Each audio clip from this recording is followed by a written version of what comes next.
Hello students. तो बच्चों जी, आज के इस लेक्चर में हम लोग redemption of preference shares chapter के दो इंपॉर्टेंट क्वेश्चंस करेंगे। दोनों क्वेश्चंस आपके स्टडी मटेरियल में हैं, पर ये दोनों बहुत ही इंपॉर्टेंट क्वेश्चंस है आपके एग्जाम के लिए। तो सबसे पहले हम लोग करते हैं इलस्ट्रेशन नंबर 10। तो बच्चों, इलस्ट्रेशन नंबर 10 जो बेसिकली है, ये इलस्ट्रेशन नंबर 9 का थोड़ा सा कह सकते हो मॉडिफिकेशन है।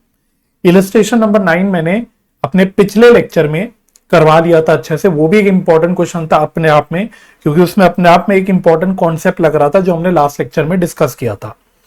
अब इलस्ट्रेशन नंबर 10 में उस कॉन्सेप्ट के साथ एक और कॉन्सेप्ट अप्लाई हो रहा है जो हमने डिस्कस कर लिया था पिछले लेक्चर में, लेकिन उसका क्वेश्चन नहीं करा था। वो है फोरफीचर ऑफ शेयर का, यानी जहां पे प्रेफरेंस शेयर्स पे फाइनल कॉल मंगवाया जाता है, उस पे फाइनल कॉल का पैसा नहीं मिलता, यानी वो कॉल्स इन अरियर्स में चला जाता है और उसके बाद वो शेयर्स फोरफीट हो जाते हैं। तो उसमें हमें क्या करना होता है? तो उसमें हमने ये कहा था बच्चों कि भाई जो शेयर्स फोरफीट हो जाते हैं, बेसिकली जो प्रेफरेंस शेयर्स फोरफीट हो जाते हैं, अब वो फोरफीट हो गए, पहली बात वो रीइश्यू नहीं होंगे कभी भी दोबारा से। दूसरी बात, अब जो शेयर्स फोरफीट हो गए, अब क्योंकि वो शेयर्स कैंसिल हो गए, तो हमने बोल दिया था कि भाई वो फोरफीटेड शेयर्स को आपको अब दोबारा से रिडीम नहीं करना, राइट। और लास्ट बात हमने बोली थी कि भाई जो फोरफीचर की एंट्री होती है, उसमें जो हम शेयर फोरफीचर अकाउंट में अमाउंट क्रेडिट करते हैं, लास्ट में हमें अपने आप उसको पूरा का पूरा अमाउंट को कैपिटल रिजर्व में ट्रांसफर करना होता है। ठीक है, अगर आपको नहीं समझ आया अभी भी, या कोई भी प्रॉब्लम है, तो टेंशन मत लेना। इलस्ट्रेशन नंबर 10 मैं आपके साथ करूंगा, इससे आपको पूरी बात अच्छे से क्लियर हो जाएगी। तो इलस्ट्रेशन नंबर 10 करते हैं। आपके पास किताब होगी तो इस क्वेश्चन को वेरी इंपॉर्टेंट जरूर मार्क करना। Very important question for exam, कह सकते हो सबसे काइंड ऑफ बढ़िया क्वेश्चन है पूरे एग्जाम का, आपके पूरे चैप्टर का, जो एग्जाम में 100% आ सकता है, राइट। तो पढ़ते क्या कहता है। With the help of the details in illustration 9 above. तो मैं आपको एक बार छोटा सा याद दिला देता हूं कि इलस्ट्रेशन 9 की जो कहानी थी, ये अपने आप में चलो एक बड़ा क्वेश्चन था, हम साथ साथ इसको रिकॉल भी कर लेंगे। इसमें सबसे इंपॉर्टेंट बात थी कि इस क्वेश्चन में 50,000 प्रेफरेंस शेयर्स थे 100 रुपीज के, लेकिन ये पार्टली कॉल्ड अप ही थे, पार्टली पेड अप ही थे। इसमें 70 रुपीज ही पेड अप था। तो इसमें हमने जो बैलेंस 30 रुपीज की कॉल है, फाइनल कॉल है, वो अपने आप करी थी। ठीक है, ये पॉइंट था इसमें। तो अब उसी पॉइंट की आपको कह सकते हो मॉडिफिकेशन बता रहा है, स्टोरी को थोड़ी सी मॉडिफाई कर रहा है। तो कह रहा है with the help of details in illustration 9 above and further assuming, देखो अब इंपॉर्टेंट पार्ट आ रहा है, and further assuming that the preference shareholders holding 2,000 shares failed to make the payment for the final call। तो वहां पे हमारे पास कितने shares थे? 50,000 शेयर्स थे। उस सवाल में हम मान के चल रहे थे कि फाइनल कॉल करके सारा पैसा मिल गया, क्योंकि उसमें कुछ क्वेश्चन ने इंफॉर्मेशन नहीं दी थी। तो हम मान रहे थे कि भाई 30 रुपए का जो फाइनल कॉल किया वो सारे 50,000 शेयर्स में मिल गया। अब वो यहाँ पे मॉडिफाई कर रहा है कि अब मानो कि out of those 50,000 preference shares 2,000 shares ऐसे हैं जिसमें हमें फाइनल कॉल का पैसा नहीं मिला। You are asked to pass necessary journal entries and show relevant extracts from the balance sheet as on 31 March 2022। तो आपको इस कहानी को, इस मॉडिफाइड स्टोरी को लेते हुए आपको दोबारा से सारी एंट्रीज पास करनी है कि भाई अगर फाइनल कॉल का पैसा नहीं मिला कुछ शेयर्स पे, तो आपकी एंट्रीज कैसे कैसे होंगी। तो अगेन आपको स्टार्ट से लेकर एंड तक सारी एंट्रीज करनी है, इंक्लूडिंग रिडेम्पशन की एंट्रीज। और साथ साथ यहाँ पे उसने relevant extract of balance sheet भी बोला हुआ है। उसने कहता है show the relevant extracts from the balance sheet as on 31 March 2022 with the corresponding figures as on 31 December 2021। With the corresponding figures as on 31 December 2021 का मतलब क्या हुआ कि आपको क्वेश्चन में जो 31 दिसंबर 2021 की जानकारी दी थी, मैं एक बार आपको वापस से दिखा देता हूं। अगर आप नोट करोगे, मतलब पिछले क्वेश्चन में उसने जो बहुत सारी कुछ इंफॉर्मेशन एक्सट्रैक्ट्स दिए थे, वो 31 दिसंबर 2021 के दिए थे। तो वो आपसे बैलेंस शीट एक्सट्रैक्ट मांग रहा है और साथ में वो आपसे बोल रहा है कि उसको कंपैरेटिव फिगर में दिखाना कि कंपैरेटिवली 31 दिसंबर 2021 को क्या फिगर्स थी। बात समझ में आ रही है? अब क्या मजे की बात है, इंस्टीट्यूट ने इतना बढ़िया रिक्वायरमेंट तो डाल दिया इस इलस्ट्रेशन में, लेकिन अफसोस वो अपने सजेस्टेड आंसर में इस कंपैरेटिव बैलेंस शीट को, या बेसिकली इस बैलेंस शीट एक्सट्रैक्ट को बनाना ही भूल गए। तो अगर आप इनका सजेस्टेड आंसर देखोगे तो आपको खाली जर्नल एंट्रीज दिखेंगी, आपको बैलेंस शीट दिखेगी ही नहीं, राइट। बट डोंट वरी, क्योंकि एग्जाम में अगर ये क्वेश्चन आएगा तो आपको सब कुछ करना होगा, तो हम लोग बैलेंस शीट का एक्सट्रैक्ट भी बनाएंगे, तो पूरा करेंगे। इसलिए मैंने बोला this is a very important question for exam. बिल्कुल इसको 100% अच्छे से करना है। एग्जाम से पहले इसको अपने आप दोबारा से हाथ से भी एक बार और करना है इस क्वेश्चन को, ठीक है। इजीली एटलीस्ट 10 मार्क्स का क्वेश्चन आपका बन सकता है, क्योंकि काफी सारी चीजें इसमें है, राइट। चलो, तो बैलेंस शीट बनाएंगे, सब कुछ करेंगे, नोट्स अकाउंट्स का एक्सट्रैक्ट भी बनाएंगे, मतलब वी विल डू एवरीथिंग जो हम कर सकते हैं। चलो, तो मेरे साथ साथ आप करना इलस्ट्रेशन नंबर 10। तो स्टार्ट करेंगे बच्चों। इलस्ट्रेशन नंबर 9 आप कर चुके होगे, मैं मान के चल रहा हूं, तो ज्यादा हम इलस्ट्रेशन नंबर 9 वाले पॉइंट्स पे ज्यादा गौर नहीं करेंगे। तो सबसे पहले अगर आप याद करना, इलस्ट्रेशन नंबर 9 में क्या था कि हमें प्रेफरेंस शेयर्स की फाइनल कॉल मंगवानी थी। तो फाइनल कॉल की हम लोग एंट्री कर लेते हैं। तो preference shares final call account debit, तो सबसे पहले फाइनल कॉल की एंट्री कर लेते हैं, फिर स्टेप बाय स्टेप हम लोग आगे चलेंगे। तो preference share final call account debit to 8% preference share capital account, 8% preference shares थे। तो just for the sake of recollection 50,000 shares थे, 50,000 शेयर्स प्रेफरेंस शेयर्स थे हमारे पास, 50,000 प्रेफरेंस शेयर्स, और 30 रुपीज की फाइनल कॉल हमने मंगवाई थी। तो अकॉर्डिंगली फाइनल कॉल टोटल हमने मंगवाई थी 15 लाख रुपीस की, ठीक है। तो मैं आपको अपना इलस्ट्रेशन नंबर 9 जो हमने किया था उसका सोल्यूशन भी यहां पे दिखाते हुए चलूंगा। तो ये हमारा इलस्ट्रेशन नंबर 9 था। तो देखो, हमने पहली एंट्री बिल्कुल एज इट इज पास करी। अब फाइनल कॉल जब पैसा मिलेगा, यहां पे हमारी एंट्री थोड़ी सी चेंज हो जाएगी। तो बैंक अकाउंट डेबिट एक लाइन की जगह छोड़ के to preference shares final call account. तो देखो, यहां तो चलो 15 लाख रुपीस से ये खत्म हो गया preference share final call account. लेकिन अब क्वेश्चन ने हमें क्या बोला हुआ है? क्वेश्चन ने हमें बोला है कि आउट ऑफ 50,000 शेयर्स हमें 2,000 शेयर्स पे पैसा नहीं मिला। तो 2,000 शेयर्स पे हमको 30 रुपीस का फाइनल कॉल नहीं मिला। तो जो पैसा हमें नहीं मिला, जो कॉल का पैसा नहीं मिला, उसको हम एक अकाउंट में डेबिट कर देते हैं, जो आपको पता होगा। अकाउंट का नाम है कॉल्स इन अरियर्स अकाउंट, ठीक है। तो 2,000 इंटू 30 यह आ गया 60,000। इसका मतलब बैलेंस 14,40,000 हमें बैंक में पैसा मिला। और ये भी अब 14,40,000 की फिगर मैच कर सकते हो, टैली कर सकते हो कि आउट ऑफ 50,000 अगर 2,000 शेयर्स पे पैसा नहीं मिला तो बैलेंस 48,000 शेयर्स पे हमें पैसा मिल गया होगा 30 रुपीज का। तो आप ऐसे भी कर लेना, तो भी आपका आंसर 14,40,000 आ जाएगा, ठीक है। तो मैं काम करता हूं, इसको हाईलाइट कर देता हूं कि ये इंपॉर्टेंट पार्ट है इस सवाल में। अब आपके सिलेबस में इश्यू ऑफ शेयर्स भी चैप्टर सिलेबस में है, और फीचर ऑफ शेयर्स भी सिलेबस में है, ये चैप्टर भी सिलेबस में। तो इसलिए ये बढ़िया क्वेश्चन है। इसी क्वेश्चन में वो आपका issue of shares, feature of shares, साथ में यहाँ पे रिडेम्पशन, सारे कॉन्सेप्ट्स आपके वो टेस्ट कर लेगा एक ही क्वेश्चन से, ठीक है। साथ ही साथ क्योंकि बैलेंस शीट भी मांगी है, तो वो भी आपका एक और टेस्ट हो जाएगा कि भाई आपको बैलेंस शीट का मोटा मोटा फॉर्मेट पता है कि नहीं पता कि कैसे बनता है, क्या हेड्स आते हैं, कौन सी चीज किस हेड के अंदर डालते हैं। बेहद प्यारा क्वेश्चन, क्लियर हो गया।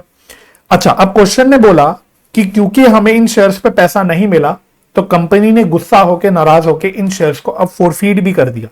तो अब तीसरी एंट्री हमें क्या करनी पड़ेगी? फोरफीचर की एंट्री करनी पड़ेगी, क्लियर हो रहा है। तो फटाफट से फोरफीचर की एंट्री करते हैं।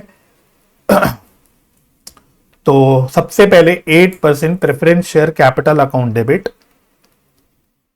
तो फोरफीचर की एंट्री क्या हम लोगों को आती है अच्छे से? तो 2,000 शेयर्स फोरफीट हो रहे हैं, इस अकाउंट में डेबिट होता है कॉल्ड अप फेस वैल्यू, याद रखना, ठीक है। कॉल्ड अप फेस वैल्यू को हम डेबिट करते हैं। तो 100 रुपए की फेस वैल्यू का शेयर है और पूरा 100 रुपए अब हम मंगवा चुके हैं, तो पूरा 100 रुपीज से ये अमाउंट डेबिट हो जाएगा, ठीक है। तो फोरफीचर तक जितना भी फेस वैल्यू कॉल्ड अप है वो यहां पे डेबिट होता है। तो ये आ गया आई थिंक 2 लाख, ठीक है। 2 आता है कॉल्स इन अरियर्स, ठीक है। तो कॉल्स इन अरियर्स का अकाउंट हमने ऊपर खोल रखा है 60,000 का, उसको अब यहां पे रिवर्स कर देंगे।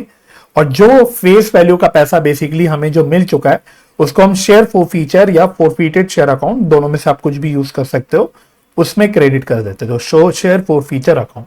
तो वैसे तो ये बैलेंसिंग फिगर भी आ जाएगा 1,40,000, लेकिन आप इसको भी कैलकुलेट कर सकते हो कि भाई 2,000 शेयर्स हैं, इसमें हमको 70 रुपए मिल चुके हैं, है ना। क्वेश्चन की स्टार्टिंग में क्या था कि 70 रुपए पेड अप है, तो 2,000 शेयर्स पे हमें 70 रुपीज पेड अप है, तो ये 70 रुपए तो मिल चुके हैं, तो इस हिसाब से 1,40,000 आ जाएगा। तो ये मेरी फॉरफीचर की एंट्री हो गई।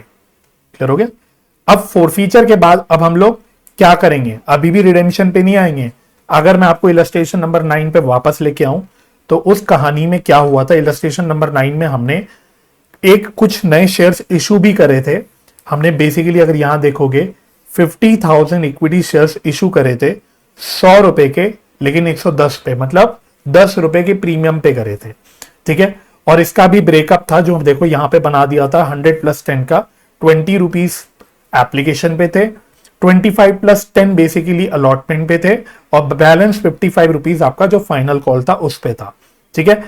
और क्वेश्चन ने ये भी बताया था कि 31 मार्च 2022 तक जो है, यानी बेसिकली जो मेरी रिडेम्पशन की डेट है, उस डेट तक सिर्फ एप्लीकेशन और अलॉटमेंट का पैसा मिला है, क्योंकि फाइनल कॉल अभी हमने मंगवाई नहीं। याद आ गई कहानी। क्लियर हो गया।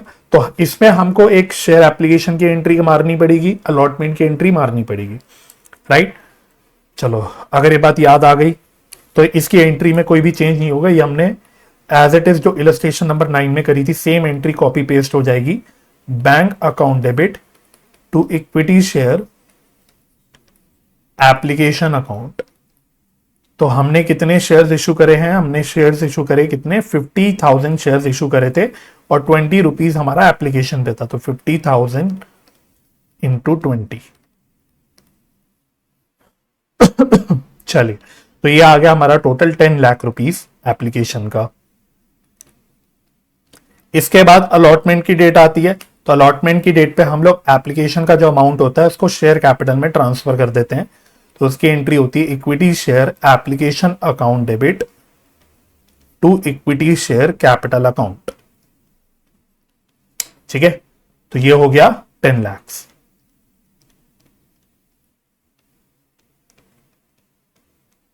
राइट। उसके बाद अब हम अलॉटमेंट को ड्यू करेंगे, तो उसकी एंट्री होगी equity share allotment account debit, ठीक है, to equity share capital account. और क्योंकि इस सवाल में अलॉटमेंट में प्रीमियम भी है, तो to securities premium account, to securities premium account. कैसे कैसे आएगा, तो 50,000 शेयर्स है, इक्विटी शेयर कैपिटल में फेस वैल्यू आ जाएगा, तो मैं यहां से दिखाते हुए चलता हूं। अलॉटमेंट में कितने रुपए का फेस वैल्यू था, अलॉटमेंट पे हमारा 25 रुपीज का फेस वैल्यू था और 10 रुपीज का प्रीमियम था, तो इसमें आ गया 50,000 × 25, इसमें आ गया 50,000 × 10,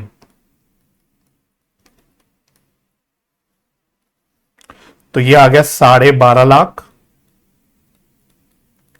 50,000 × 10 हो गया आपका 5 लाख, तो टोटल कितना पैसा हमने मंगवाया, 17.5 लाख।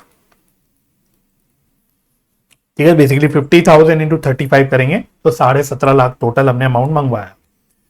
अब अलॉटमेंट का पैसा मिलेगा भी हमको, तो bank account debit to equity share allotment account, ये हो गया 17.5 लाख।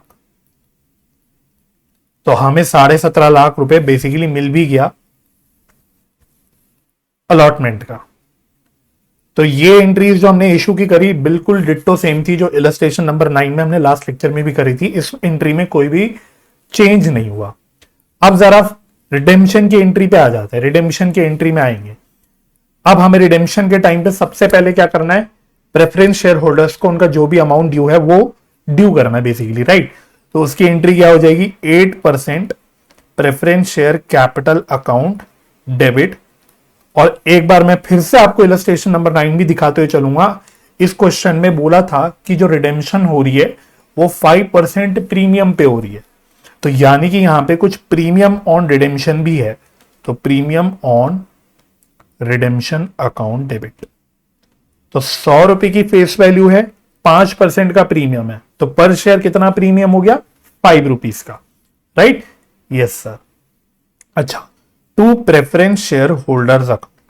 अब फिर से थोड़ा सा केयरफुल हो जाना, यहां पे थोड़ा सा एंट्री हमारी चेंज होगी। 50,000 तो टोटल प्रेफरेंस शेयर्स है जो रिडीम होने हैं, सॉरी हाँ 50,000 तो हमारे टोटल प्रेफरेंस शेयर्स रिडीम होने हैं, लेकिन इसमें से 2,000 शेयर्स तो हम फोरफीट कर चुके, तो बैलेंस हमारे पास कितने शेयर्स अब पड़े हुए हैं? 48,000। तो अब सिर्फ बैलेंस शेयर्स ही फोरफीट होंगे, ठीक है। तो नंबर ऑफ शेयर्स फोरफीट होंगे, कह रहा हूं सॉरी, रिडीम होंगे। Number of preference shares to be redeemed, मैं यहां पे लिख देता हूं। एग्जाम में भी बेटर होगा कि आप इसकी ये वर्किंग नोट में छोटा सा लिख के बता दो, ताकि एग्जामिनर को पता रहे कि आपको कॉन्सेप्ट पता है। तो 50,000 टोटल प्रेफरेंस शेयर्स थे, जिसमें से 2,000 शेयर्स हमने फोरफीट कर दिए। तो इसका मतलब बैलेंस 48,000 शेयर्स बेसिकली जो फुल्ली पेड अप शेयर्स है, जिन पर सारा पैसा हमें मिल चुका है, यही अब रिडीम होंगे, ठीक है। तो इसमें आ जाएगा 48,000 इंटू 100 रुपीज की फेस वैल्यू, इसमें आ जाएगा 48,000 इंटू 5 रुपीज का प्रीमियम, 48,000 इंटू 5 रुपीज का प्रीमियम। चलिए, तो ये हो गया 48 lakhs और 48,000 5, ये आ गया 2,40,000, 2,40,000, ठीक है।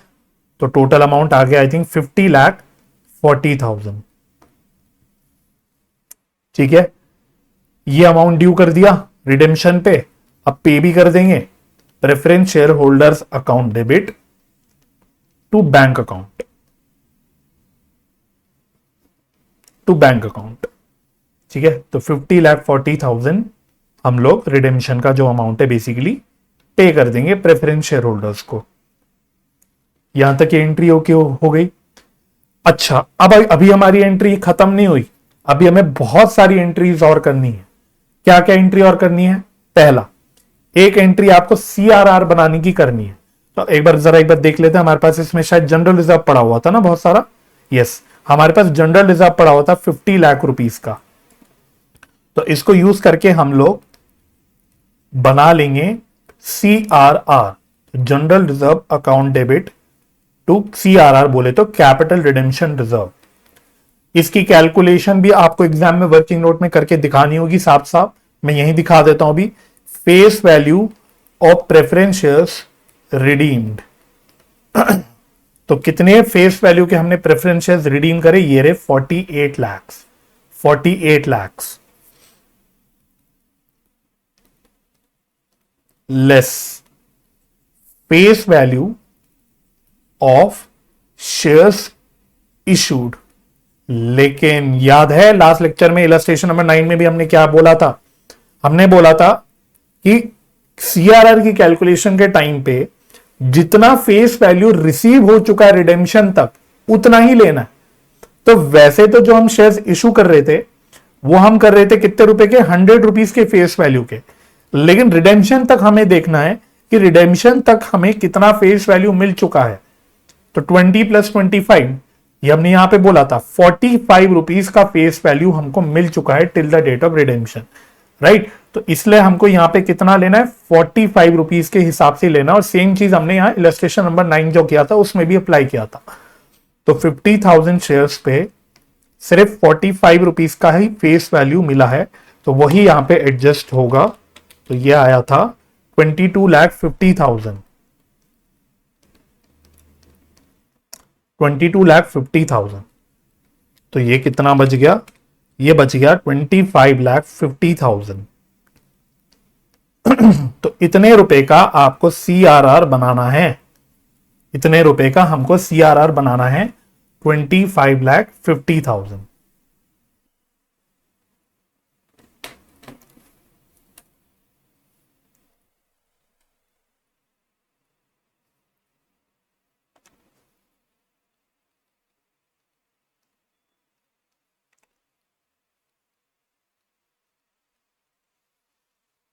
ठीक है, तो एक ये पॉइंट क्लियर हो गया। इसके बाद एक एंट्री हमें अपने आप एक और करनी है। क्या? हमको प्रीमियम और रिडेम्पशन को राइट ऑफ करना है, और इसके लिए भी हमने सीख रखा है हम सिर्फ फ्री रिजर्व्स का ही इस्तेमाल कर सकते हैं। तो general reserve account debit to premium on redemption of preference shares. ठीक है, एग्जाम में शॉर्ट फॉर्म मत यूज करना भाई, अभी यूज कर लेते हैं कोई दिक्कत नहीं, लेकिन एग्जाम में नहीं यूज करना। 2,40,000 का प्रीमियम था, इतना ही था ना? यस, 2,40,000 का प्रीमियम हमने राइट ऑफ कर दिया थ्रू जनरल रिजर्व, यानी फ्री रिजर्व से हमने प्रीमियम राइट ऑफ कर दिया। क्या सर एंट्री खत्म हो गई? बिल्कुल नहीं, एक एंट्री और, इस पे 2 सितारे, 2 सितारे, एक एंट्री और करनी है। हमने इस लास्ट लेक्चर में कॉन्सेप्ट डिस्कस किया था कि अगर हम कोई प्रेफरेंस शेयर्स रिडीम कह रहा हूं, फॉरफीट कर रहे हैं due to calls and arrears, basically पैसा ना पूरा मिलने की वजह से हम अगर फॉरफीट कर रहे हैं कुछ प्रेफरेंस शेयर्स को, तो उस केस में हमको हमने जो शेयर फॉरफीचर अकाउंट में पैसा डाला है, मैं हाईलाइट करता हूं, हमने जो शेयर फॉरफीचर अकाउंट में पैसा डाला है पूरा का पूरा उठा के हमको कैपिटल रिजर्व में ट्रांसफर करना है।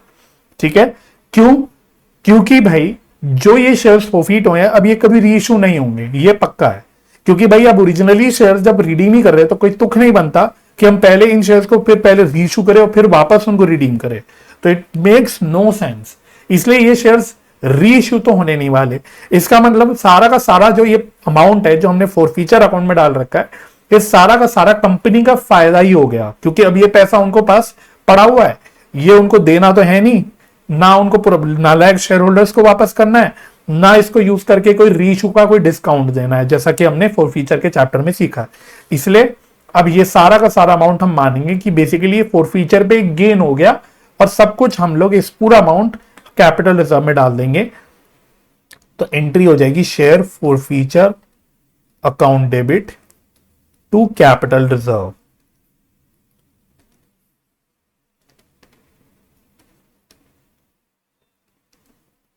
$1,40,000।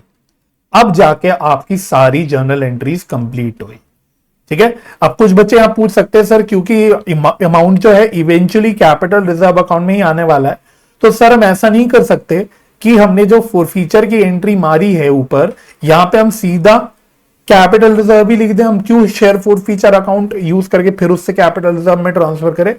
तो लॉजिकली सुनने में वैसे गलत नहीं होगी अगर आपकी ऐसी सोच है तो, बट एग्जाम में भूल जाओ, एग्जाम में आपको ऐसी करना है भाई, आपको फॉरफीचर की प्रॉपर एंट्री दिखानी है और उसके बाद आपको कैपिटल रिजर्व में ट्रांसफर करना है। क्योंकि करने का, हर चीज करने का, अकाउंटिंग करने का भी अपना एक प्रोसेस होता है, एक सिस्टमैटिक वे होता है। ठीक है, उसको नहीं तोड़ सकते। स्मार्टली कभी कभी शॉर्टकट मार सकते हैं, लेकिन ये नहीं हर चीज के लिए हम आंख बंद करके एकदम शॉर्टकट मारे। ठीक है, तो प्लीज एग्जाम में ये नहीं आपको चालाकी दिखानी कि हम यहाँ पे सीधा कैपिटल रिजर्व दिखा दे। ठीक है, नंबर आपके बिल्कुल कट जाएंगे, तो आपको ऐसे ही काम करना। ठीक है, तो ये तो हमारी एंट्रीज हो गई। यहां तक तो आईसीआई ने अपने सजेस्टेड आंसर में करा है, उन्होंने भी बिल्कुल सेम करा, कोई दिक्कत नहीं। लेकिन इसके अलावा उन्होंने बैलेंस शीट एक्सट्रैक्ट मांगा था, वो भी कंपैरेटिव वे में, जहां पे आपको 31 दिसंबर 2021 की कंपैरेटिव फिगर्स भी दिखानी है। तो वो हम लोग मिलकर कर लेते हैं, वो इंपॉर्टेंट भी है, और आईसीआई ने क्योंकि अपने आंसर में नहीं कर रखा तो आपको वो करना बहुत जरूरी है। ठीक है, तो मैं काम करता हूं, मैं बैलेंस शीट एक्सट्रैक्ट का फॉर्मेट तैयार करके रखता हूं, उसके बाद फिर मैं आपके साथ साथ करूंगा। आप भी अपनी मीनवाइल बैलेंस शीट एक्सट्रैक्ट का फॉर्मेट तैयार कर लेना। चलिए मिलते हैं हम थोड़ी सी देर में। चलिए तो स्टूडेंट्स, मैंने बैलेंस शीट का फॉर्मेट बना लिया है, आप भी बना लेना। ध्यान क्या रखना है, इसमें हमको एक 31 मार्च 2022 की फिगर्स भी दिखानी है, जो बेसिकली डेट ऑफ रिडेम्पशन मान लो, और 31 दिसंबर 2021 की भी आपको फिगर्स दिखानी है। बहुत सिंपल है, बस अलर्टली काम करना है। ठीक है, सिमिलरली जब हम नोट्स टू अकाउंट्स करेंगे, इसमें भी हमको दोनों कॉलम्स में रेलिवेंट जो भी फिगर्स है वो दिखानी है। ठीक है, तो मेरे साथ साथ करना, आपको समझ आ जाएगा, बहुत सिंपल लगेगा आपको ये पूरा करने के बाद। ठीक है, अच्छी बात है कि सिर्फ एक्सट्रैक्ट है, तो पूरी बैलेंस शीट तो बनानी नहीं, जो भी इंफॉर्मेशन है बस उसी को यूज करना है। ठीक है, तो सबसे पहले हमारा equity and liabilities, equity and liabilities. तो बेसिकली जो लाइबिलिटी साइड है बैलेंस शीट की, हमें यहां पे सिर्फ 2 चीजें लेनी है। एक लेना है शेयर कैपिटल, दूसरा लेना है रिजर्व्स एंड सरप्लस। इसी की हमारे पास जानकारी है, राइट। तो यहां पे 1 शेयर होल्डर्स फंड, मैं शॉर्ट में लिख देता हूं, चलो शेयर होल्डर्स फंड, इसमें एक लेंगे हम लोग शेयर कैपिटल। ठीक है, इसको हम नोट नंबर 1 में दिखा देंगे। एक हम लेंगे रिजर्व्स एंड सरप्लस, ये हम लोग नोट नंबर 2 में दिखा देंगे। और फिर हम एसेट साइड में आएंगे,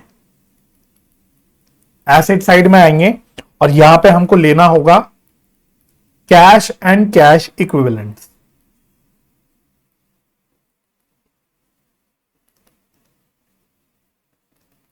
और इसमें हम लोग लेंगे, बल्कि करंट एसेट्स में आएगा ना, इसको करंट एसेट्स में दिखाना पड़ेगा, सॉरी एक मिनट, सॉरी, यहां हमें लिखना पड़ेगा करंट एसेट्स और उसके नीचे सब हेड आएगा हमारा कैश एंड कैश इक्विवेलेंट्स।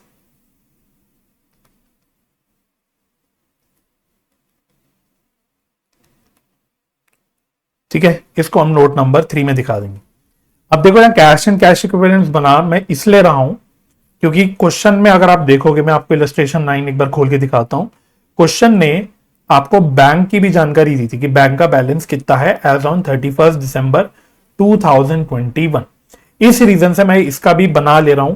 हालांकि हमें 31 मार्च 2022 को ये तो नहीं पता बैंक बैलेंस कितना है एग्जैक्टली हमें, लेकिन ये पता है कि इस दौरान relating to redemption, relating to issue, relating to final call bank में कितना पैसा आया गया हमें ये पता है।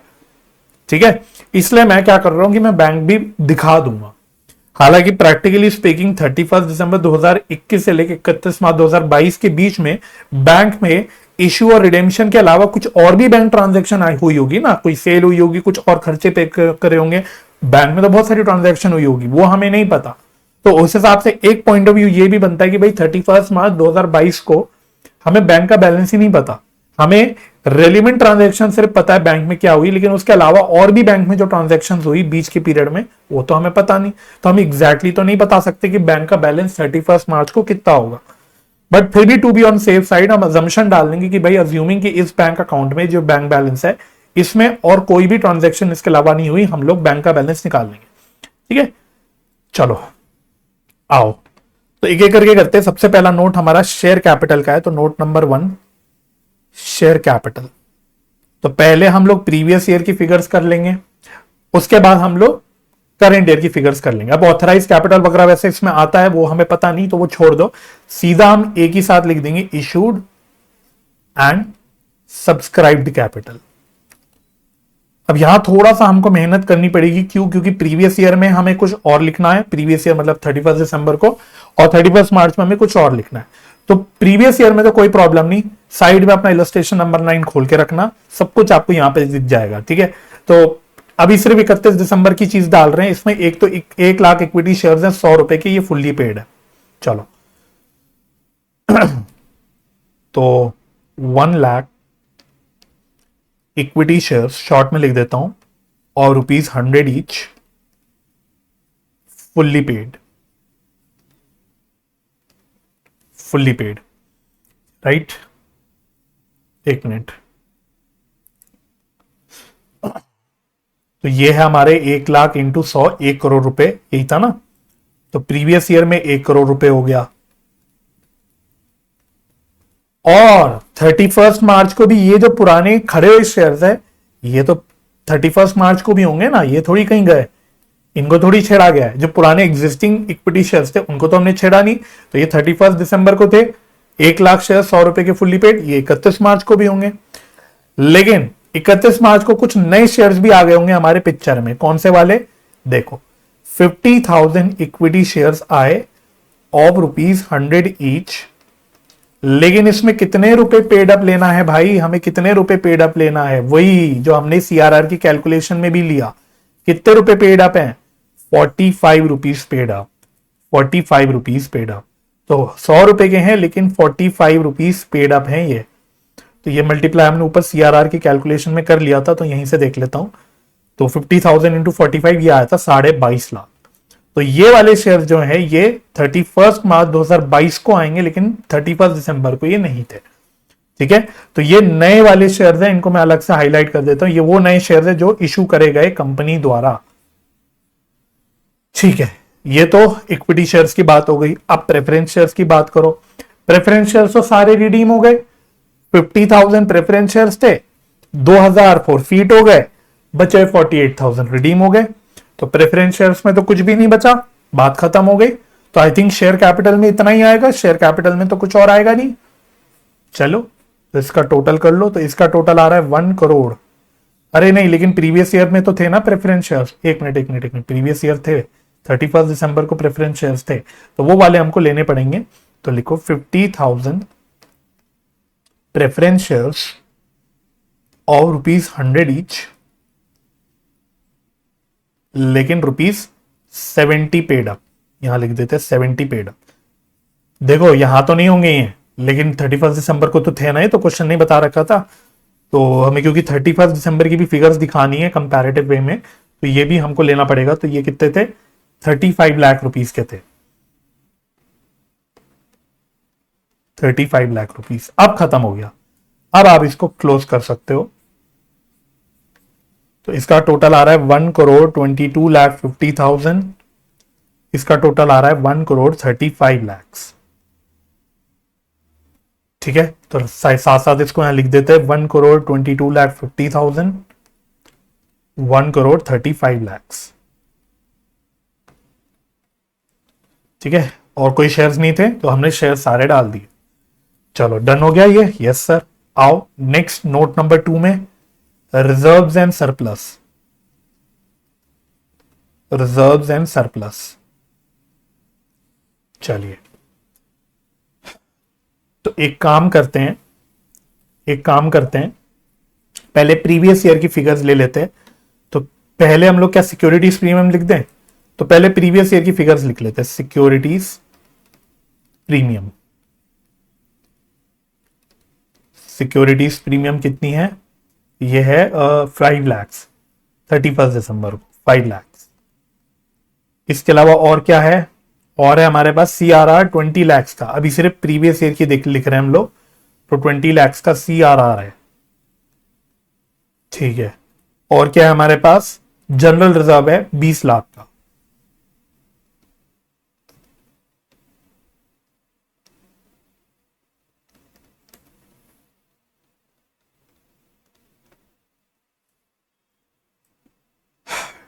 जनरल रिजर्व है 50 लाख का। ठीक है, और तो हमारे पास कुछ भी नहीं है। उसके बाद तो फिर सीधा बैंक था। ठीक है, बैंक बाद में कर लेंगे। तो ये तो हमारी प्रीवियस ईयर की फिगर्स हो गई। अब क्या सर कोई नया रिजर्व हमारे पास अब आया है 31 मार्च को? वही बात है भाई, ये 31 मार्च 2022 की फिगर है, ये 31 दिसंबर 2021 की फिगर है। तो क्या हमारे पास कोई नई रिजर्व आई है? चेक करो। हमने एक कैपिटल रिजर्व बनाया 1,40,000 का, तो करंट ईयर में एक कैपिटल रिजर्व भी आ गई होगी हमारे पास। यस सर, बिल्कुल आ गई होगी। तो यहां लिख देते हैं कैपिटल रिजर्व, ये आ गई है 1,40,000। अब बाकी रिजर्व देख लो भाई कि बाकी रिजर्व में क्या बदलाव हुए, कितना आएगा। तो जैसे मैं अगर सिक्योरिटीज प्रीमियम की बात करूं, मैं यहीं ब्रैकेट में कैलकुलेशन करके दिखा देता हूं। अब 31 मार्च की फिगर निकाल रहे हैं, तो ओपनिंग 5 लाख था। कुछ नहीं करना, जो आपने ऊपर एंट्रीज पास करी है उसमें देख लेना है आपको कि भाई क्या चेंजेस हुए हैं। तो सिक्योरिटीज प्रीमियम कहां चेंज हुआ? सिक्योरिटीज प्रीमियम हमने जब नया इशू करा था वहां हमने क्रेडिट किया था। यहां पे देखो 5 लाख रुपीस का और सिक्योरिटीज प्रीमियम क्रेडिट किया था हमने। इसके अलावा सिक्योरिटीज प्रीमियम में कोई भी बदलाव नहीं हुआ। तो 5 लाख से मेरा सिक्योरिटीज प्रीमियम बढ़ गया, इसका टोटल आ गया 10 लाख। इसी प्रकार से CRR 20 लाख का CRR तो ओपनिंग में था ही था, प्लस हमने कुछ नया CRR और बनाया क्योंकि हमने रिडेम्पशन करी। तो देखो ये रहा, हमने 25.5 लाख रुपए का CRR और बनाया, तो ये 25.5 लाख से बढ़ गया। तो अब मेरा CRR कितने रुपए का हो गया? अब ये हो गया 45,50,000 का। उसके बाद जनरल रिजर्व में तो भाई मैं क्या ही बोलूं, इतना कुछ हुआ है। तो 50 लाख रुपीस के जनरल रिजर्व थे। अब बस चेक करते हुए चलो कि जनरल रिजर्व को हमने कहां कहां छेड़ा है। ऊपर की एंट्रीज में तो जनरल रिजर्व को हमने कहीं नहीं छेड़ा। सीधा जब हमने एक CRR बनाया था तो वहां 25.5 लाख माइनस किया, और जब हमने प्रीमियम और रिडेम्पशन को राइट ऑफ किया था 2,40,000 से, तो यह हमने जनरल रिजर्व कम किया। तो 25.5 लाख और 2,40,000, तो 25.5 लाख माइनस ये CRR हो गया माइनस 2,40,000, ये प्रीमियम ऑन रिडेम्पशन है जो हमने जनरल रिजर्व से राइट ऑफ करा। तो अब मेरी नई फिगर जनरल रिजर्व की कितनी आ गई? 22,10,000, 22,10,000। डन हो गया। और कोई रिजर्व तो नहीं है भाई, चेक कर लो, और कोई रिजर्व नहीं होना चाहिए। तो हमने सारे रिजर्व्स को कंसिडर कर दिया, हमने सारे रिजर्व जो भी थे सबको कंसिडर कर दिया। ठीक है, तो ये भी डन हो गया, इसका भी टोटल कर लो। तो सही बोलूं तो मेन आपके जो दो हेड्स आने थे बैलेंस शीट में वो खत्म। मेन जो आपको करना था वो यही वाला करना था, 2210 प्लस 140, ये हो गया 79 लाख इसका टोटल, और इसका टोटल हो गया 75 लाख, 75 लाख, ये इसका टोटल हो गया। तो इसको डाल देते हैं यहां पे, यहां आ गया 79 लाख, 75 लाख। डन हो गया, yes. Last note, note number 3, ये हो गया कैश एंड कैश इक्विवेलेंट्स का।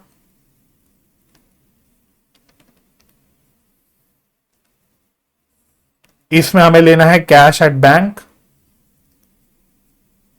बाकी वही है। 31 मार्च 2022 की फिगर आएगी, 31 दिसंबर 2021 की फिगर आएगी। तो 31 दिसंबर 2021 में कितना बैंक बैलेंस था, ये तो क्वेश्चन में बता ही रखा था, देख लो यहां से 15 lakh.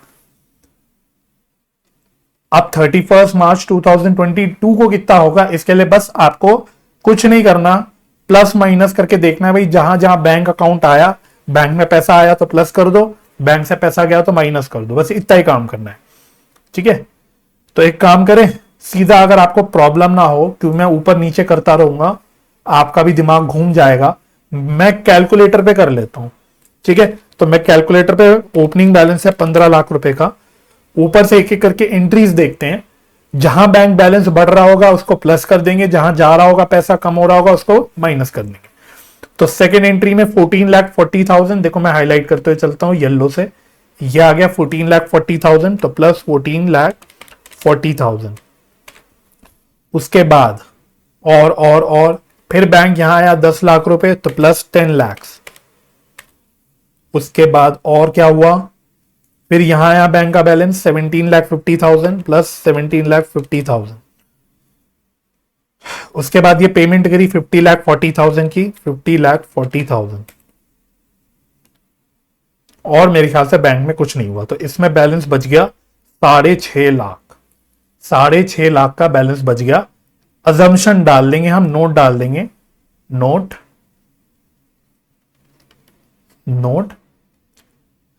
Due to lack of information, due to lack of information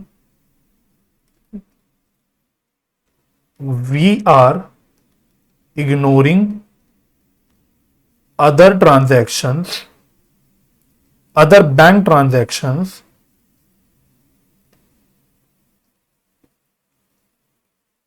that would have happened, that would have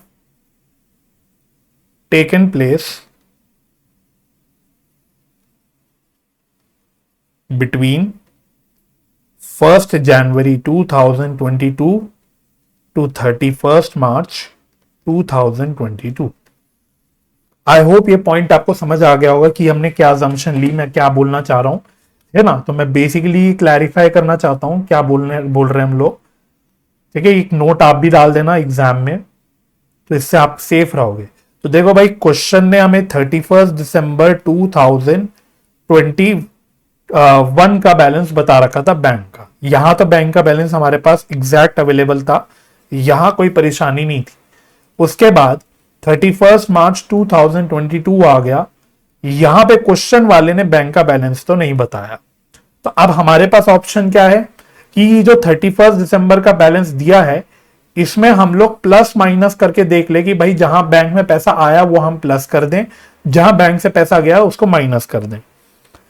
अब इस दौरान हमें जो बैंक में पैसा आया गया वो सिर्फ किससे रिलेटेड पता है, ये हमें सिर्फ पता है इशू ऑफ शेयर्स जो हुआ, इशू ऑफ शेयर से बैंक में पैसा आया, प्रेफरेंस शेयर के फाइनल कॉल से पैसा आया, और फिर रिडेम्पशन ऑफ प्रेफरेंस शेयर्स, जो आपने प्रेफरेंस शेयर्स रिडेम्पशन करी, इसमें पैसा आया, इसमें पैसा आया, इसमें पैसा गया, यही हमको पता है।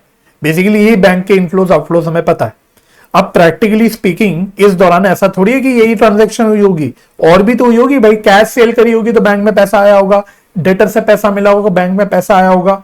इतनी ट्रांजैक्शन है बैंक के इस दौरान कुछ हुई होगी, बट हमें तो पता ही नहीं कि वो क्या ट्रांजैक्शन हुई। तो हम उन ट्रांजैक्शंस को इग्नोर कर रहे हैं, हम सिर्फ ये वाली ट्रांजैक्शंस को कंसिडर कर रहे हैं 31 मार्च 2022 के बैंक बैलेंस के लिए। ये मैं आपसे कहना चाह रहा हूं, और ये बात हमने नोट में डाल दी कि भाई हमारे को देखो, आपने तो जब बताया नहीं कि भाई और क्या, या तो आप बैंक का बैलेंस बता ही देते इस डेट की, तो बात ही खत्म हो जाती। आपने ना बैंक का बैलेंस बताया, ना आपने कुछ और बाकी ट्रांजैक्शंस की जानकारी दी, तो हमें एग्जैक्ट तो नहीं पता कि कितना बैंक बैलेंस होगा। तो हम बाकी ट्रांजैक्शंस को इग्नोर करके सिर्फ ये वाली ट्रांजैक्शंस को कंसिडर करके बैंक का बैलेंस निकाल रहे। ये पॉइंट है, क्लियर हो गया? ठीक है, यस। चलो 6,50,000 ये हो गया, और यहां पे था 15 लाख।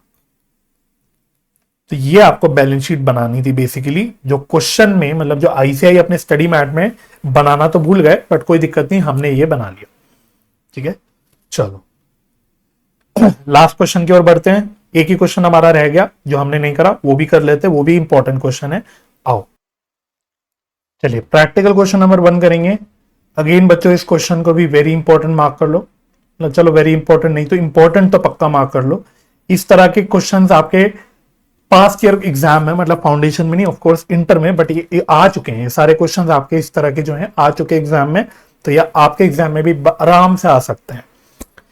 कहता है books of B limited showed the following balances on 31 December 2023। क्या क्या? 30,000 equity shares of ₹10 each fully paid up. तो कह रहे 31 दिसंबर को हमारे पास 30,000 इक्विटी शेयर्स हैं ₹10 के, ये फुल्ली पेड अप है। फिर कहता है 18,000 12% redeemable preference shares of ₹10 each fully paid. तो 18,000 प्रेफरेंस शेयर्स हमारे पास ₹10 की, ये फुल्ली पेड है। 4,000 10% redeemable preference shares of ₹10 each, ₹8 paid up, all shares issued on 1 अप्रैल 2022। तो इसका मतलब बच्चों हमारे पास यहां पे दो तरह के प्रेफरेंस शेयर्स हैं। इसका मतलब क्या हुआ, हमारे पास दो तरह के प्रेफरेंस शेयर्स हैं। एक मेरे पास जो प्रेफरेंस शेयर्स है वो फुल्ली पेड अप है, और जो दूसरे वैरायटी के प्रेफरेंस शेयर्स है वो पार्टली पेड अप है। क्लियर हो रहा है ना? तो 18,000 शेयर्स हैं, ये फुल्ली पेड अप है, और ये जो 4,000 शेयर्स हैं ये ₹8 पेड अप है। ₹10 के, लेकिन ₹8 पेड अप है। कहता है undistributed reserve and surplus stood as, profit and loss account में पड़े हैं 80,000, जनरल रिजर्व में पड़े हैं 1,20,000। तो टोटल फ्री रिजर्व हो गए मेरे ₹2,00,000 के। इसके अलावा सिक्योरिटीज प्रीमियम में 15,000 पड़े, कैपिटल रिजर्व में ₹21,000 पड़े। कैपिटल रिजर्व को कई बार क्वेश्चन दे देता आपका, लेकिन कैपिटल रिजर्व एक फ्री रिजर्व होता नहीं, तो कैपिटल रिजर्व को आप यूज नहीं कर सकते, ना ही राइट ऑफ करने के लिए कुछ कर सकते हो, प्रीमियम और रिडेम्पशन वगैरह को, ना ही सीआरआर बनाने के लिए यूज कर सकते हो। तो इसका आपको कुछ करना नहीं होता, ये आपको कंफ्यूज करने के लिए क्वेश्चन में दे दिया जाता है, राइट? अब कह रहा है for redemption 3,000 equity shares of ₹10 each are issued at 10% premium. तो हमने रिडेम्पशन करनी थी प्रेफरेंस शेयर्स की, उसके लिए हमने 3,000 इक्विटी शेयर्स इशू करे ₹10 के, लेकिन 10% के प्रीमियम पे, तो 10 + 1। At the same time, preference shares are redeemed on 1 January 2024 at a premium of ₹2 per share।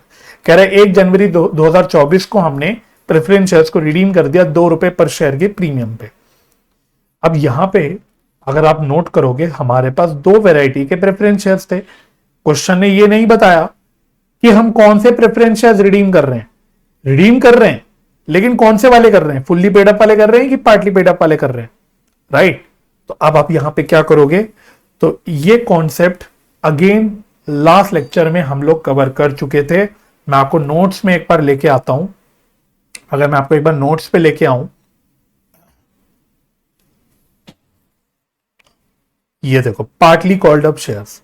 तो हमने बोला था कि अगर क्वेश्चन में सिर्फ पार्टली पेड अप शेयर एक ही होता है प्रेफरेंस शेयर, तो हमें अपने आप से फाइनल कॉल का पैसा मंगा के उन प्रेफरेंस शेयर्स को फुल्ली पेड अप करना पड़ता है।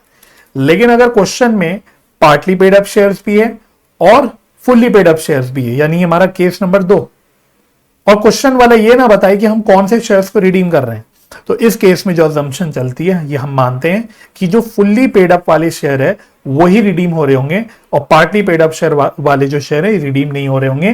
तो एक केस पे हमने इलस्ट्रेशन नंबर 9 बोला था, इस केस पे आपका प्रैक्टिकल क्वेश्चन नंबर 1 हो गया। तो अगर आपने नोट्स कहीं लिखे होंगे तो यहां पे आप लिख सकते हो रेफर प्रैक्टिकल क्वेश्चन 1। यानी कि इस क्वेश्चन में अगर मैं अप्लाई करूं, इस क्वेश्चन में इसी पॉइंट का एप्लीकेशन करूं, तो हम लोग कौन सा शेयर रिडीम कर रहे होंगे, हम कौन सा वाला शेयर रिडीम कर रहे होंगे जो फुल्ली पेड अप है, यानी कि ये वाला। तो मैं ब्लॉक कर देता हूं कि इसका मतलब हम लोग ये वाले बेसिकली 18,000 प्रेफरेंस शेयर्स थे जो फुल्ली पेड अप थे, ये रिडीम कर रहे होंगे। पार्टली पेड अप वाले प्रेफरेंस शेयर्स हम रिडीम नहीं कर रहे होंगे। ठीक है, अच्छा इसके आगे एक और कुछ उसने मसाला लगा रखा है क्वेश्चन में। कहता है the where abouts of holders of 100 shares of 10 रुपए each fully paid are not known.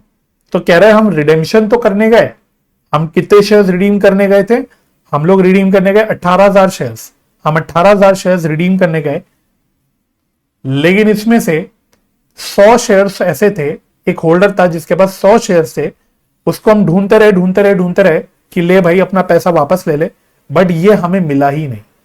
तो अल्टीमेटली मैंने जब बैंक से पेमेंट करी होगी वो कितने शेयर्स के लिए करी होगी, 17,900 शेयर्स के लिए करी होगी, 17,900 शेयर्स के लिए करी होगी। तो जब हम प्रेफरेंस शेयर होल्डर्स को पेमेंट करते हैं, preference share holders account debit to bank account, तो उसमें हम लोग कितने शेयर्स की पेमेंट करेंगे, सिर्फ 17,900 शेयर्स। बस इसी पॉइंट पे उसी एक एंट्री के लिए इसका यूज है, बाकी और कहीं पे भी इसका यूज नहीं है। ठीक है, फिर कहता है bonus issue, bonus issue of equity shares was made at par, 2 shares being issued for 5 held on that day out of the capital redemption reserve account। तो नेचुरल सी बात है सीआरआर बनेगा, और हमने ये भी बोल रखा है सीआरआर जो है वो सिर्फ fully paid bonus shares issue करने के लिए यूज हो सकता है, उसके अलावा उसका कोई और यूज नहीं होता। तो प्रैक्टिकली ऐसे ही होता है, जब कंपनी के पास सीआरआर बन जाता है तो कहती है भाई हम क्या करेंगे सीआरआर का हम और तो कहीं इस्तेमाल कर नहीं सकते, तो चलो उठा के इससे बोनस शेयर्स इशू करके खत्म करते हैं, बाकी फालतू में क्या इसको यूज रखना है ना। तो इसलिए कंपनी ने क्या बोला कि हम जो हमारे पास सीआरआर बनेगा उसको यूज करके बोनस शेयर्स इशू कर देते हैं। रेशो है हमारा 2 shares for 5 held, 2:5 का रेशो है। However, equity shares issued for redemption are not eligible for bonus। इसका मतलब हमारे पास साल की शुरुआत में कितने इक्विटी शेयर्स थे, हमारे पास 30,000 इक्विटी शेयर्स थे, लेकिन हमने रिडेम्पशन करने के लिए यहां पे 3,000 शेयर्स इक्विटी शेयर्स और इशू करे थे। लेकिन क्वेश्चन ने क्लैरिफाई कर दिया कि भाई ये 3,000 जो इक्विटी शेयर्स हमने और इशू करे थे उस पर कोई बोनस नहीं देना, तो इन बिचारों को कोई भी बोनस शेयर्स नहीं मिलेगा, इनको नो बोनस। इसका मतलब सिर्फ जो ओपनिंग डेट पे 30,000 इक्विटी शेयर्स थे उस पर ही बोनस मिलेगा। सर अगर क्वेश्चन ये लाइन ना लिखी होती तो हम क्या करते, तो हम 3,000 शेयर्स पे बोनस देते, उस केस में आप दे देते। भाई अगर क्वेश्चन ना बताता कि नए शेयर जो इशू करे उस पर बोनस शेयर्स नहीं दिया जा रहा, तो फिर आप उनको भी दे देते। भाई आप उनको क्यों छोड़ते, कोई रीजन ही नहीं छोड़ने का, है ना। बट इसमें क्योंकि क्वेश्चन ने बोल दिया तो हम सिर्फ 30,000 शेयर्स जो स्टार्टिंग में थे उनको ही बोनस देंगे। तो नंबर ऑफ बोनस शेयर्स कितने हो जाएंगे, 30,000 इंटू 2/5 यानी 12,000 शेयर्स। 12,000 शेयर्स पे हम लोग बोनस को देंगे। डन हो गया। तो show necessary journal entries to record the transactions, ignore date column. ठीक है, तो स्टेप बाय स्टेप करेंगे। आओ, डेट डालनी नहीं तो छोड़ो, सीधा 1 2 3 करके एंट्रीज डालेंगे। इवन दो इस सवाल में partly paid up preference shares है, लेकिन उसमें फाइनल कॉल की झंझट नहीं, क्योंकि वो रिडीम ही नहीं कर रहे, तो वो हो गया खत्म। लेकिन हम लोग कुछ फ्रेश इशू शेयर्स की कर रहे हैं, तो फ्रेश इशू जो कर रहे हैं शेयर्स की उसकी एंट्री कर लेते हैं। तो bank account debit to equity share capital account, और क्योंकि प्रीमियम पे इशू कर रहे हैं तो टू सिक्योरिटीज प्रीमियम अकाउंट। चलिए, तो कितना कितना आ जाएगा ये, तो नंबर ऑफ शेयर्स हम जो इशू कर रहे हैं वो 3000 है, तो यहां पे आएगा 3000 शेयर्स 10 रुपए के हिसाब से फेस वैल्यू, और प्रीमियम पे आएगा 3000 शेयर्स पे कितने रुपए का प्रीमियम है, 1 रुपए का प्रीमियम है ना। उसने 10 रुपए के शेयर्स बोले थे और 1 रुपए का प्रीमियम बोला था, 10% मतलब 1 रुपए, राइट। तो ये हो गया 30,000, ये हो गया 3000, तो टोटल हो गया 33,000। फिर हम प्रेफरेंस शेयर होल्डर्स को अमाउंट ड्यू कर देते हैं, तो कितने परसेंट प्रेफरेंस शेयर्स को रिडीम कर रहे हैं हम लोग, ध्यान से 12%, तो 12% redeemable preference share capital account debit, और क्योंकि प्रीमियम पे रिडीम कर रहे हैं तो premium on redemption of preference shares debit to preference share holders account. तो नंबर ऑफ प्रेफरेंस शेयर कितने थे, 18,000, तो 18,000 इंटू यहां पे फेस वैल्यू आएगा 10 रुपीज का, और प्रीमियम पे आएगा 18,000 शेयर्स है इंटू पर शेयर कितना प्रीमियम है, 2 रुपए। चलिए, तो ये हो गया 1,80,000, यहां पे आ गया 36,000, टोटल अमाउंट ये हो गया 2,16,000। और फिर हम इनको पे भी कर देंगे, preference share holders account debit to bank 2,16,000, 2,16,000। ठीक है, ये एंट्री भी डन हो गई। अच्छा, रुको रुको रुको रुको, यहां पे भी तो झोल था एक, यहां पे भी एक झोल था। क्या झोल था, हमें देने थे 18,000 शेयर्स पे, पेमेंट हमें 18,000 प्रेफरेंस शेयर्स वालों को देनी थी, लेकिन इसमें से 100 शेयर होल्डर्स, मतलब 100 शेयर्स के जो एक कोई शेयर होल्डर था वो लापता था, उसको हम ट्रेस नहीं कर पाए। तो इसका मतलब बैलेंस कितने शेयर्स पे हमने पेमेंट करी होगी, 17,900। तो ये ध्यान रखना है ना, इंटू 12। ठीक है, तो ये कितना आ रहा है, 2,14,800।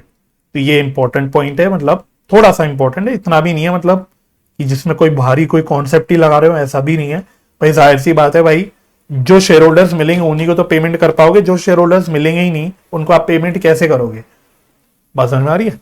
ठीक है, चलो ये हो गया डन। उसके बाद अब आपको सीआरआर की एंट्री करनी है, तो सीआरआर पहले थोड़ी सी लाइन की जगह छोड़ के देख लेते कितने रुपए का बनेगा।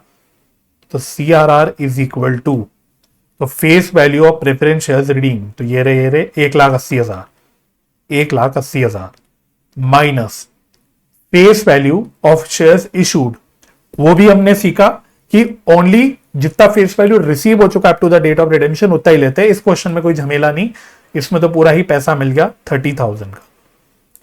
ठीक है, तो सिर्फ फेस वैल्यू लेना है, इतना ध्यान रखना है। तो कितना सीआरआर हो गया मेरा, 1,50,000, 1,50,000। अब फ्री रिजर्व्स में क्या क्या पड़ा है हमारे पास, फ्री रिजर्व्स में हमारे पास पीएनएल में 80,000 पड़ा है, जनरल रिजर्व में 1,20,000 पड़ा है। वैसे आप दोनों में से किसी को भी यूज कर सकते हो, कैसे भी यूज कर सकते हो, हम लोग जनरली जनरल रिजर्व को पहले यूज कर लेते हैं। तो जनरल रिजर्व अकाउंट डेबिट, इसमें कितना पैसा पड़ा है, इसमें हमारे पास पड़ा है 1,20,000, तो हमें बनाना है 1,50,000 का। तो जनरल रिजर्व में से 1,20,000 ले लेंगे, बैलेंस हम लोग प्रॉफिट एंड लॉस अकाउंट से ले लेंगे 30,000 टू सीआरआर 1,50,000। डन हो गया। और साथ साथ प्रीमियम और रिडेम्पशन जब भी है वो भी हमें अपने आप राइट ऑफ करना है, तो पीएनएल से कर लेंगे क्योंकि जनरल रिजर्व तो यूज कर लिया पूरा। तो PNL account debit to premium on redemption of preference shares. तो कितने रुपए का प्रीमियम था ये, 36,000 का।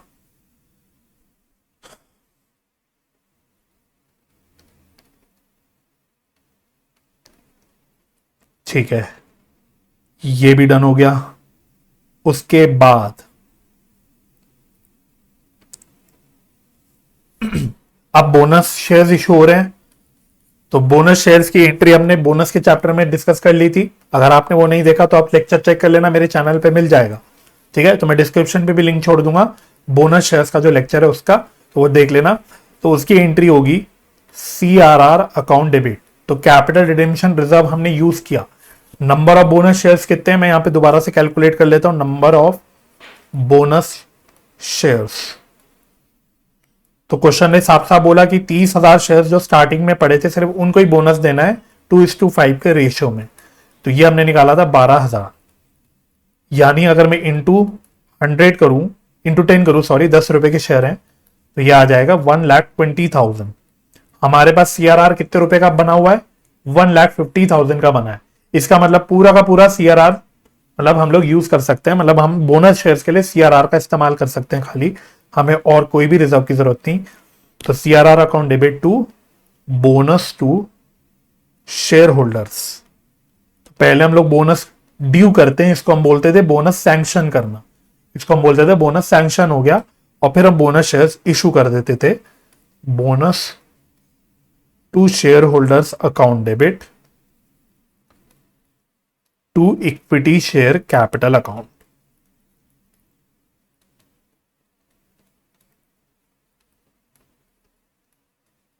डन, खत्म। तो अच्छा सवाल था, वैसे बहुत ज्यादा मार्क्स का तो नहीं आना चाहिए। इसी क्वेश्चन को अगर 10 मार्क्स का करना होगा सवाल वाले को, तो फिर से वही कर सकता है वो, यहां पे वो बैलेंस शीट का एक्सट्रैक्ट बनवा सकता है। तो बैलेंस शीट एक्सट्रैक्ट अगर बनाना पड़े तो वो भी मैं आपको पिछले इलस्ट्रेशन में सिखा चुका, इलस्ट्रेशन नंबर 10 जो हमने किया था, तो उसको आप रेफर कर सकते हैं।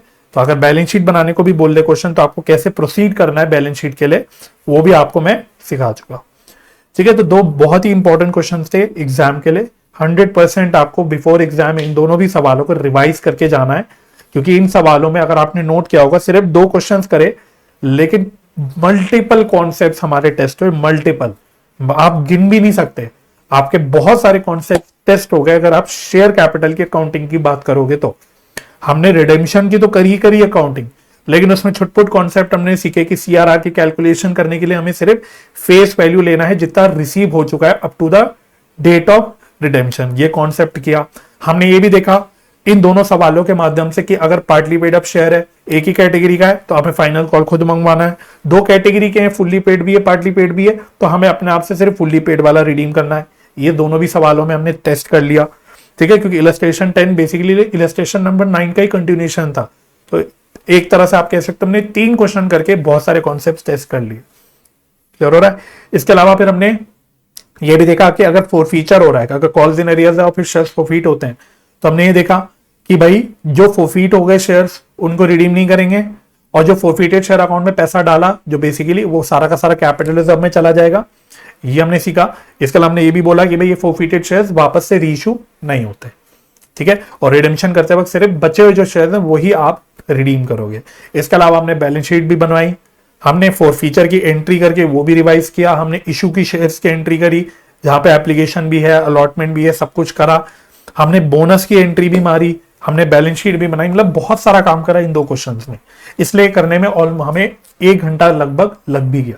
तो बहुत मोस्ट इंपॉर्टेंट क्वेश्चन है इस चैप्टर के। आप अगर आप करना चाहो तो एग्जाम से पहले इन दोनों क्वेश्चंस को अच्छे से रिवाइज करना। तो मैं उम्मीद करता हूं ये दोनों क्वेश्चंस आपको अच्छे से क्लियर हो गए होंगे।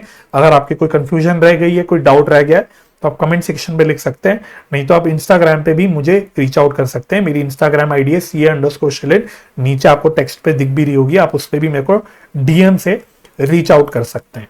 ठीक है, तो बाकी वीडियो अगर पसंद आई, लेक्चर हेल्पफुल लगा, लाइक कर देना, दोस्तों के साथ शेयर कर देना।